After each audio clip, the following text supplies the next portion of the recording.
As we open our doors to 2026, the world looks very different to a year ago. But for those of us following the grad rags to riches philosophy, the message remains clear. Wealth isn't built by reacting to the headlines of a day, but by buying the whole haystack. Boring builds wealth. Investing over the past few years has been a rollercoaster. From the challenges of 2022 to the strong rebounds in 2023 and 2024. As we step out of 2025, now is the time to reflect on what happened to better navigate the future. 2022 was the year of soaring inflation, rising interest rates, and the geopolitical shock of the war in Ukraine. A year when even the S&P 500 fell by 20%. It was a reminder to investors that markets can turn quickly and that risk-free doesn't exist in the short term. But those who stayed the course were making profits despite the downturn. Then came 2023, the recovery no one predicted. While analysts warned of recession, tech giants led a staggering 55% bounce back. 2023 was a masterclass in why you shouldn't try to time the market. If you had listened to the bad news gurus and sat in cash, you would have missed one of the greatest recovery years in history. 2024 was the victory lap where everything from gold to UK property hit all-time highs.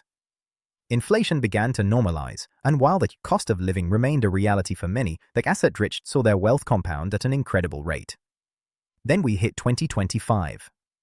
Early 2025 was defined by a Liberation Day when sweeping tariffs were announced and the S&P 500 nearly entered a bear market, dropping almost 20% in a matter of weeks. But investors learned the stuck-oath trade, aka Trump always chickens out. Those who didn't panic sell during the April dip were rewarded by a massive year-end rally. The biggest headline was the FTSE 100 finally crossing the historic 10,000-point mark.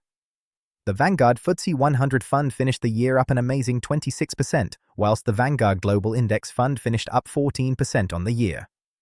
Despite all the political and economic noise, boring index investing as prescribed by grad rags to riches provided excellent profit returns in 2025. Going forward into 2026, despite the high markets, the crisis of inequality remains. Living standards for many are still being squeezed, which only underlines why you must be an owner of assets rather than just a consumer. As we stand here in January 2026, the lesson is the same: time in the market beats timing the market.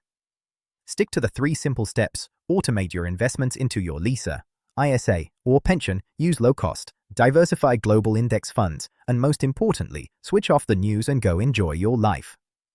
Read the full blog at gradrags2riches.co.uk.